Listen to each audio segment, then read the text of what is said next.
जय जगन्नाथ दर्शक बंधु ओडिया नववर्ष महाविश्व संक्रांतिर अनेक अनेक शुभेच्छा एवं शुभ अभिनंदन। दर्शक बंधु आज ये कार्यक्रम माध्यम आम आलोचना करवा ओडिया नववर्षर प्रवेश अर्थात 2024 पणा संक्रांति ठारू 2025 अप्रैल 14 तारिख पुनः पणा संक्रांति पर्यंत दीर्घ 12 मासर समय किपरि रहिबो वृष राशि वृष लग्न एवं जो व्यक्ति विशेष मानकर नामर आद्य अक्षर वृष राशि अंतर्गत सेमानक पई किपरि रहिबो संपूर्ण भविष्य। दर्शक बंधु वृष राशि राश्याधिपति शुक्र मित्र ग्रह बुध एवं शनि। वृष राशि निमंते जदि दर्शक बंधु आम देखा तेरे 2024 मसीह वृष राशि जन्म बृहस्पति मे मासरू आरंभ एवं वृष राशि पंचम भाव केतुंकर अवस्थान वृष राशि एकादश राहुंकर अवस्थान वृष राशि दशम महाग्रह शनि अवस्थान रही। ये चारोटी ग्रह मुख्यतः वर्षर आरंभ शेष पर्यंत सेम पोजिशन रे न रहिले मध्य सेम लोकेशन रे रहिबे। तेणु विशेष करी देवगुरु बृहस्पतिंकर अशुभत्व प्रभाव जोगु वृष राशि व्यक्ति विशेष माने विशेष करी किछि दिगरु असफलता लाभ करिवे। यथा वृष राशि व्यक्ति विशेष माने शारीरिक असुस्थता भोग करिवे। स्वास्थ्य जनित कष्ट सेमानक दुखर मुख्य कारण। वृष राशि व्यक्ति विशेष मानकर इनकम ऑफ सोर्स आयर मार्ग सेमानक निकट रे प्रशस्त रहिबो but not satisfaction in income money. कर्म क्षेत्र बा व्यवसाय क्षेत्र उत्पादित अर्थ को नहीं वृष राशि व्यक्ति विशेष माने विशेषकर मेंटाली सैटिस्फैक्शन पाई परिबे नाही।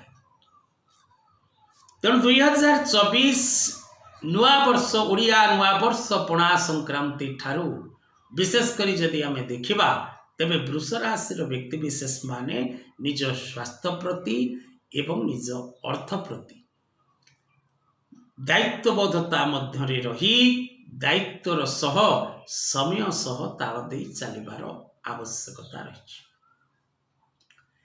तेज दर्शक बंधु वृष राशि व्यक्ति विशेष माने विशेष करी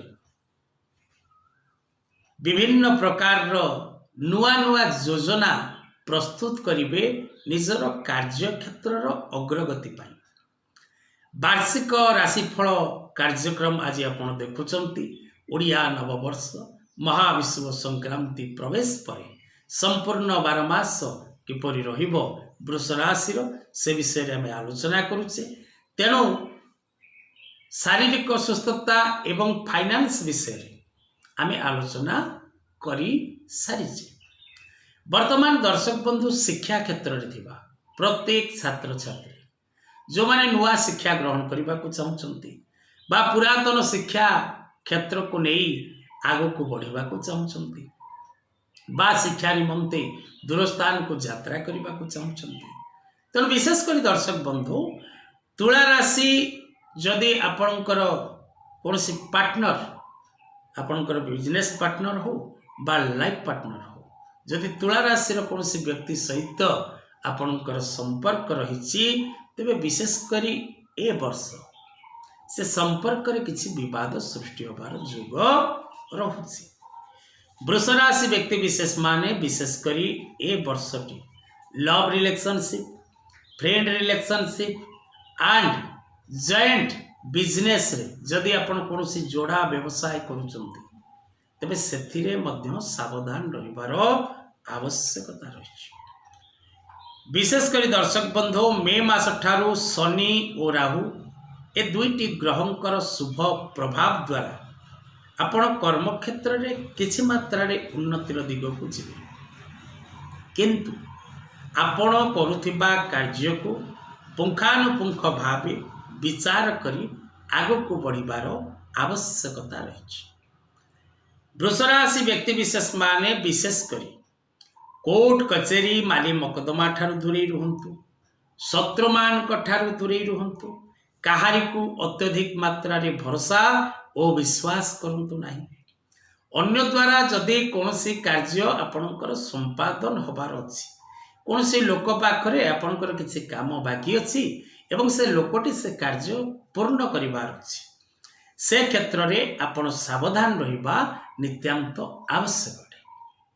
काहेकि ना दर्शक बंधु, आपण को सहाय्य करिवार प्रलोभन देखि बा आपण को कौनसी प्रकार रो सहाय्य करिवार प्रतिश्रुति दे आपण को लोक ठकिबे एवं आपण ठकामीर शिकार हेबे। विशेष करी दर्शक बंधु, वृष राशि व्यक्ति विशेष माने जहा करिबे निजे करंतु, अन्य उपरे भरोसा रखंतु नहीं, अन्यर कथारे परिचालित होंतु नहीं कि अन्यर कौनसी कार्य रे आपण एंटरफेयर करंतु नहीं। सावधान रहंतु, सतर्क रहंतु, समय आपण को पाई समकारक नहीं। कर्मक्षेत्र जनित एवं अर्थ इनकम रो किछिटा शुभ फल आपण प्राप्त करिवे, बट आपण जो अनुपात सेविंग्स करवा कथा, जो अनुपात आपण रोजगार करवा कथा, जो अनुपात व्यवसाय करवा कथा, जो अनुपात आपण को सौभाग्य प्राप्ति होबा कथा आपणकर कर्मक्षेत्र रे से अनुपात ही परिबो नहीं। विशेष करी दर्शक बंधु, जो मित्र मानकर वृष राशि ताहा 3/2 हो, 4/2 हो बा 5/2 हो, कृतिका, रोहिणी, मृगशिरा तीनोटी नक्षत्र वृष राशि प्रत्येक व्यक्ति विशेष दुईटी दिग प्रति ध्यान दबार आवश्यकता रही। प्रथम निज स्वास्थ्य, द्वितीय अन्य को बहु परिमाण विश्वास। ये दुईटी दिग प्रति सदा सर्वदा ध्यान देवे। वर्षर आरंभ शेष पर्यंत प्रत्येक दिन लक्ष्मी नारायण आराधना करंतु, ओम ह्रीं श्रीं लक्ष्मी नारायण मंत्र पाठ करंतु एवं जगत जननी महालक्ष्मी निमंते शुक्रवार व्रत रखंतु। सावधान रहंतु, सतर्क रहंतु, निज हिसाब रे चलिबा को चेष्टा करंतु। जदि आपण ओपेल रत्न धारण करंती बा डायमंड धारण करंती ताहा आपणक पई शुभकारक, नचेत त्रिशक्ति त्रिदेव शुक्र शांति जंत्र कवच निज नाम गोत्र रे प्रस्तुत करी धारण करंतु। आजिर कथा वस्तु को एठी रखिबा। जय जगन्नाथ।